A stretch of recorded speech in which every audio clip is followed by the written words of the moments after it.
Hey, it's Kelly. Welcome back to my channel where we talk all about how to glow from the inside out. And today we're talking June faves, the video where I share with you all the skincare, beauty products, and self-care practices that help me glow this month. If you're so ready, give the video a big thumbs up and let's jump in.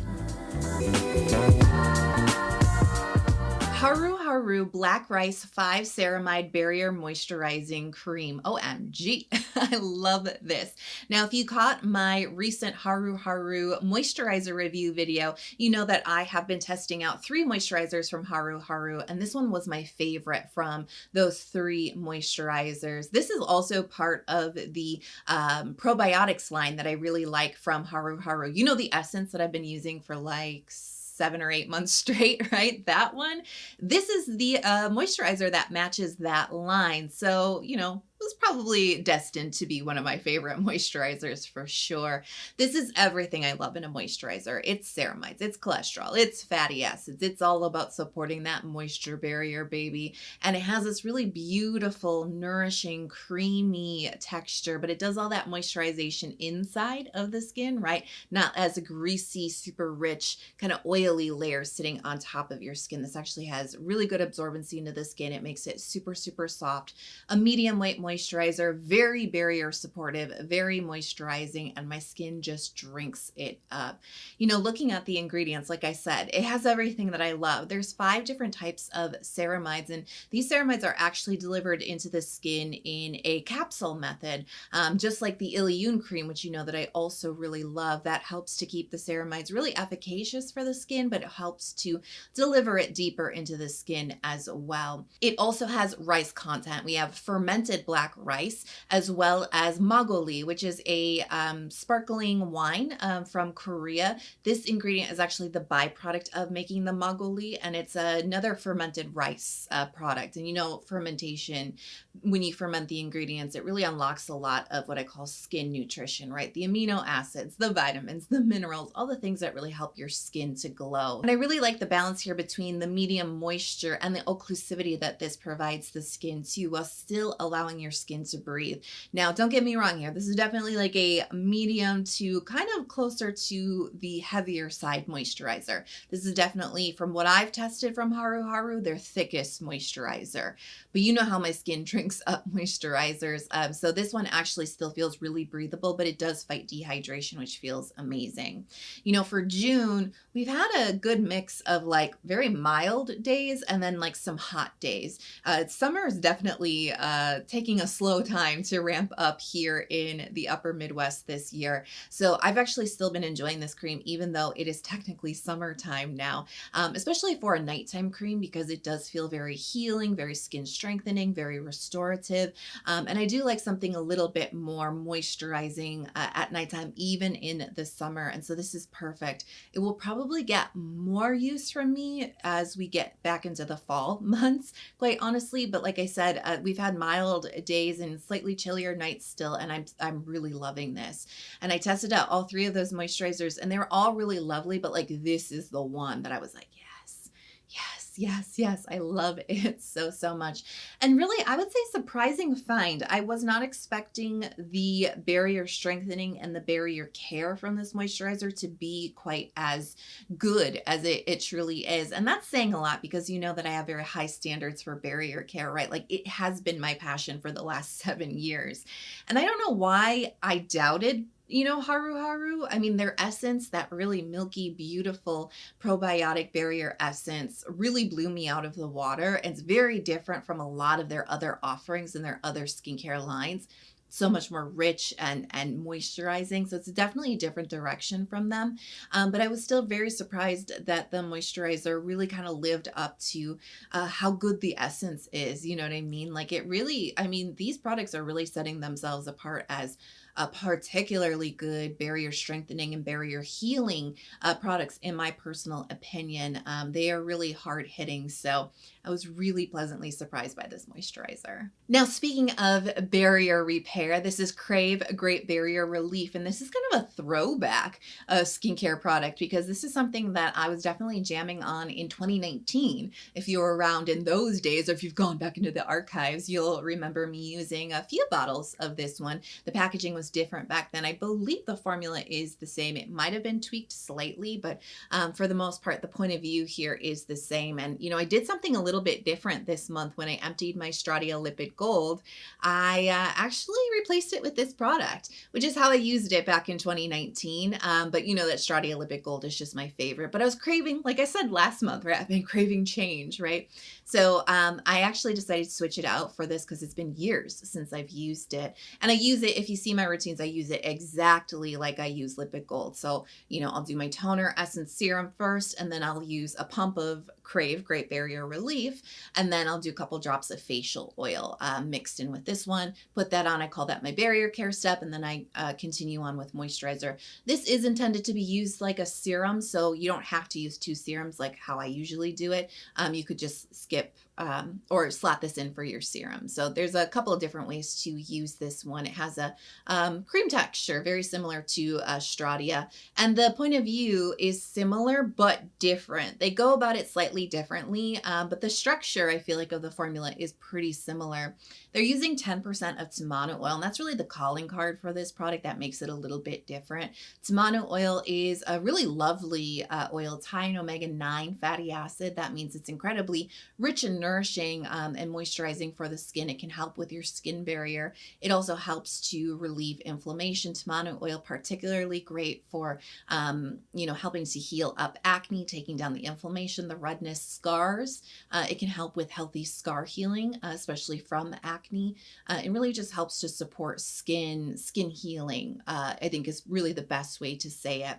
One thing I do like to point out though, with it being high in omega-9 fatty acid, it may not be a match for some acne prone folks. As I mentioned, it can be very helpful for skin healing, right? And that can definitely translate to, you know, healing up the skin from pop pimples and things like that, and helping to resist scarring. That being said though, omega-9 fatty acid can cause acne in some acne prone folks. It's not a given. It's not like, oh, if you have acne, you will get acne from using this. It's just that omega-9 is so rich. It's so moisturizing that it sometimes can cause acne for certain individuals. So just kind of like know your triggers. But I do like to point that out because it can be helpful if you know that a lot of emollient products, heavy, rich products, lots of oils tend to trigger your acne. Take a look and see if there is an omega-9 fatty acid profile for a lot of those ingredients that trigger you. Because if it's high in that type of fatty acid, you probably are sensitive to the fatty acid, right? And that ingredient. But I'm just saying, like, it might help give you some clues about what triggers your skin. That being said, though, it doesn't trigger mine, luckily. I actually love tomato oil. I've used just like individual bottles of the oil throughout the years. I really like it. It definitely is very healing.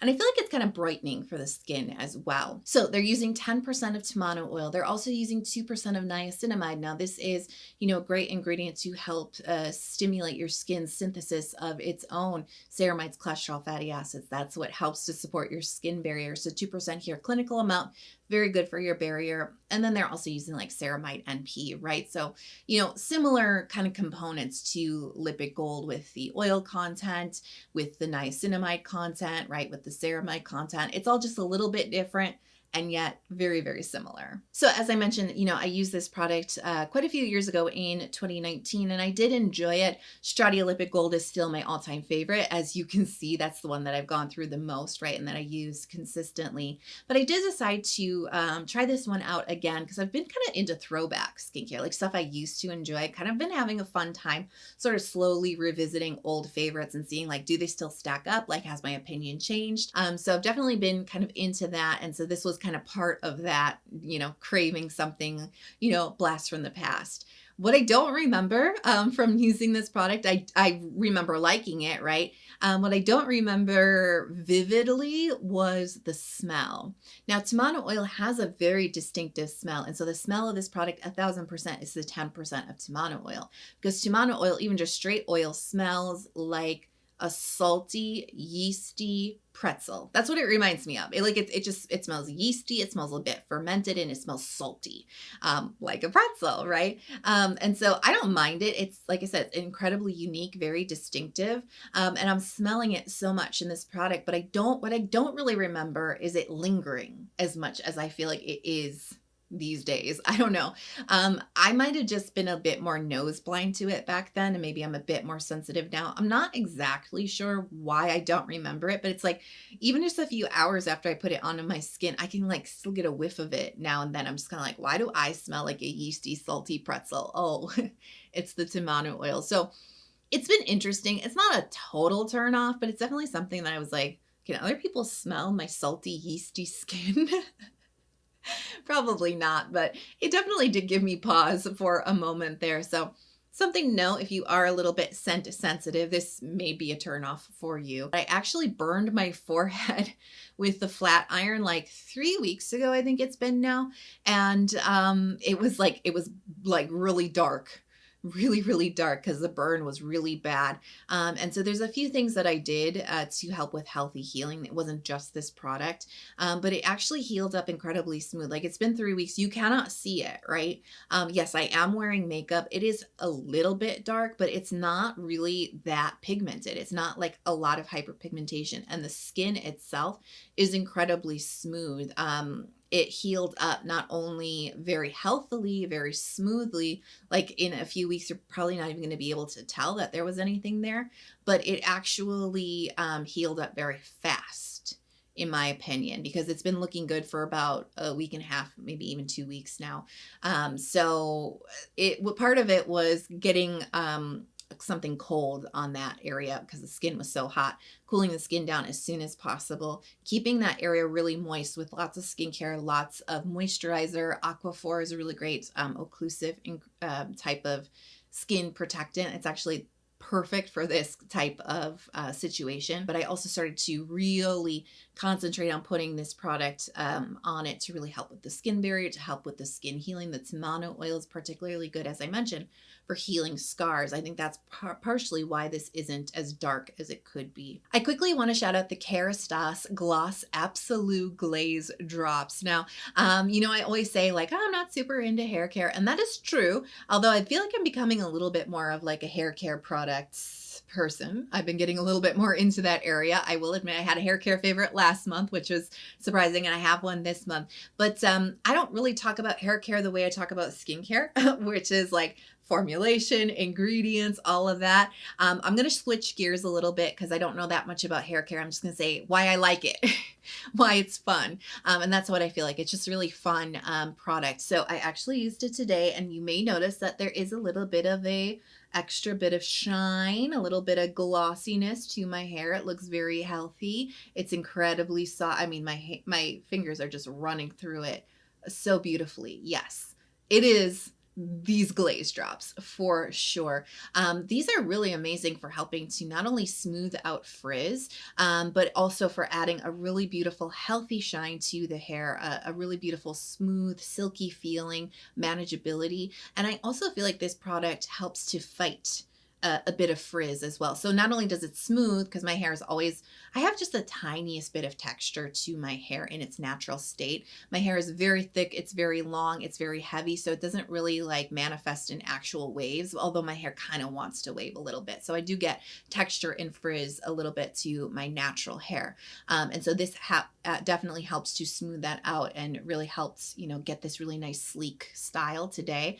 But with humidity, right? My hair definitely wants to frizz up a little bit in humidity, especially in the summertime where I live. It gets very humid in summer. And this is why I really liked this product and why I do feel that it does help to fight frizz. So I had this in my hair. I think I washed my hair, put it in, and then dried my hair one night. And then it was like a night or two later, I took my dog out for a walk. I love doing these like long nighttime walks, especially in the warmer weather. I just love to like look up at the stars and the moon and whatever. It's like my favorite little ritual. But anyways, there had been a storm. There had been a lot of rain, and that increases a lot of humidity. And there was actually like a lot of lightning still happening, like off in the distance. I was like, is it going to rain again? Like there's just, the air was thick, humid, heavy and it was probably going to rain again, but I was like, let's try to see how far we can get before it starts raining on us. And so, yeah, the wind is like whipping, the humidity is all thick in the air, everything is all damp. And I came back in and my dog, her hair was like poof, and she just had the humidity clinging to her, right? A little bit of dampness all over her body, and her hair was getting all crazy. But I looked in the mirror and I was like, actually, I noticed very little frizz, because I was like, I probably look insane. Like my hair is probably completely ruined now with the humidity, all kinds of fuzz up here and here. And it actually, it wasn't as sleek as this, but it actually looked like it just did not take on as much of that humidity and frizz as the weather would have normally definitely influenced my hair to look wild, right? So I was like, oh, I think that the anti-frizz claims on this, I think that this actually works. So that's definitely the benefits that I've noticed with this. It makes your hair shiny, first and foremost. It's a really nice finishing product. It definitely makes your hair feel silky, feel more manageable. It smooths out frizz, but it also fights frizz and humidity. It's probably not your main humidity fighter, but I do feel like it helped to cut down quite a bit. Some other stuff that they market this on that I don't know that I really agree with, they're really pushing the smell, the scent. They're like, oh, we worked with perfumers in France and blah, blah, blah. And yeah, it has a really nice sophisticated floral smell, but quite honestly, I can kind of smell it right now. I put this on maybe 3 hours ago, and I'm saying I can kind of smell it. They're selling it like it's hair perfume, which I don't need that. I like the smooth and the gloss or whatever, but they're really pushing the scent, and I don't feel that it lasts for them marketing so heavily on the scent. It's nice on application. I'm not even sure if somebody got close to me, if they would be like, ooh, you smell good. Don't you love that when you hug somebody and they're like, you smell good? And I'm like, oh, thank you. I love that compliment. I don't know that I would get it from using just this product in my hair. Do you know what I'm saying? But yeah, I can kind of smell it a little bit. Do you want me to keep doing this throughout the video? So yeah, I wanted to share with that this is something that I've been adding into my hair care routine, along with the K18, the Astro Lift spray, which I also use to achieve a little bit of volume at the root for my hair today as well. And as I mentioned, I just want to give you an update too on that one. As I mentioned in that video, the volume lasts. I put that spray in my hair last night and I slept on my hair. And I still have some really nice volume today. And then I just finished off with the Glaze drops this afternoon, and then I used a flat iron to get my hair like this. So it's actually pretty simple styling today, but between those two products, I got a really nice amount of volume, and then I get that really nice sleek look as well. And you know me, I don't wash my hair every single day. I sleep on it, and I'm still getting long-lasting results, fighting the frizz, still getting lift at the root with that Astro Lift spray. So yeah, I think I'm becoming a bit of a hair care girly, but this one is really nice. So let's talk about the inner glow for June. This is the segment of the video where I shift from the skincare and beauty products that help me to glow, all the products I put on my skin and my hair, but talk about the self-care practices that help me glow from the inside out, because, it's a two-way thing, right? We can look great on the outside, but we want to feel good from the inside and have that radiate outwards. And so, this month I've been thinking a lot about perfectionism. I am definitely somebody who is a recovering perfectionist. I've been thinking about perfectionism, especially as it relates to skincare and this space, right? Because I think in content, I think in skincare marketing, products, and all of that, there's always this underlying current of perfect. You know what I mean? People are trying to market products. They're trying to make you feel bad about yourself first and foremost. And they're trying to sell you the solution, which is that perfect product that's going to make you perfect, right? Or it's going to help you achieve perfect skin, flawless skin, glass skin, poreless skin, pudding skin. I don't know. Is pudding skin a thing? If it's not, hashtag it. It is now. You know what I'm saying though? They're always trying to sell you the solution to your imperfectness, which is perfection, right? Which is something, if you pay them, you will get perfect in this bottle. And then it's always a disappointment, right? As I've been thinking about this theme and just how much I hate that it is a theme throughout this space. I've been thinking a lot about how it's not our job to be perfect. You know what I mean? It's not our calling to be perfect. It never has been. It's our job and it's our calling to be real. So embracing the realness, embracing your imperfect perfectness, right? That's a really hard message to metabolize when we're constantly being fed all of these messages about being perfect, right? But if you're looking in the mirror and you're wondering why you can't look like somebody else, or why, you can't erase your wrinkles, or why your pores are still visible, just like this other person, like, stop. If you are comparing yourself to any other person, when you're looking in the mirror, when you're comparing your skin, you're comparing your appearance, but even if you're comparing maybe your lifestyle or where you are in your life, what you have achieved so far, comparing that to maybe your friends or your family, feeling like you're constantly falling behind, right? If you are comparing, stop it. Stop it right now. Because I know people just say this and it like doesn't even mean anything anymore, but like, comparison is the thief of joy. Think about it. If you're constantly comparing yourself to somebody else, you are always going to be unhappy. You're always going to feel like you're falling behind. You're always going to feel like, you know what I mean? Like you just can't live up to it, right? Because you're not living that person's life. You haven't walked a mile in their shoes. You don't know. So you're just comparing, like I was saying before, we know people use filters. We know people have professional lighting. We know AI exists. We know that people only show the best parts of their life. You know what I mean? Like if I'm having a bad day, I'm not necessarily going to be turning on the camera and being like, I want to tell you how I feel bad about myself today. Like I'm not probably going to do that. I'm going to show up when I feel good about myself. Right. And so that's just a natural thing. And like I said, we know this logically, but we don't always take that in. So if you are comparing yourself, just stop right now, because nobody is in your shoes except for you. So you should only be comparing yourself to you. Are you better today than you were yesterday?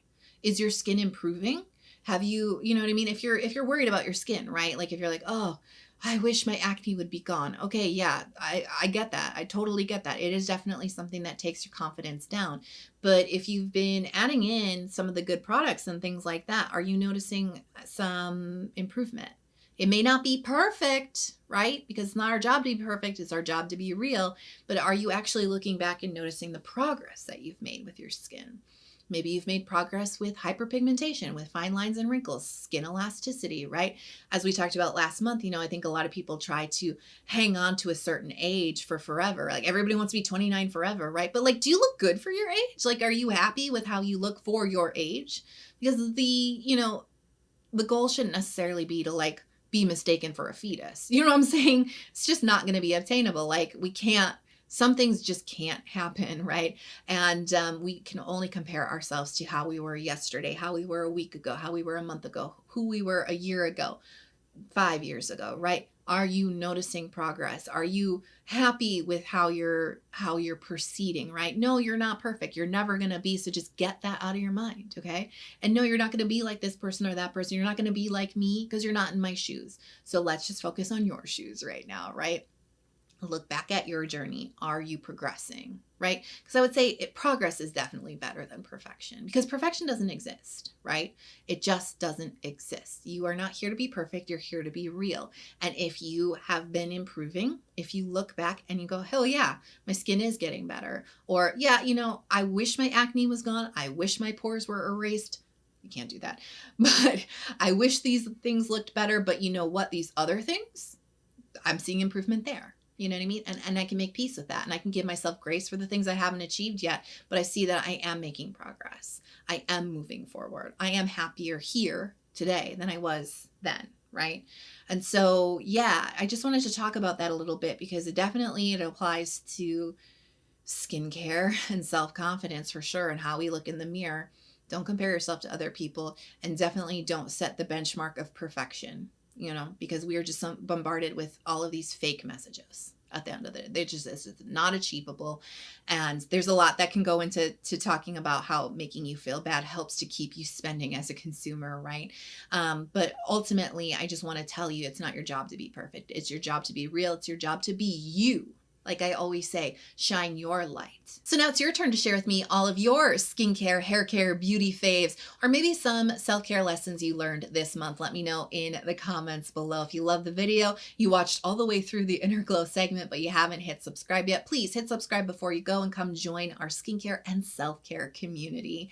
And I want to encourage you to keep shining your light. We need you. Please keep going. And I can't wait to talk to you in the next video. I love you. Bye.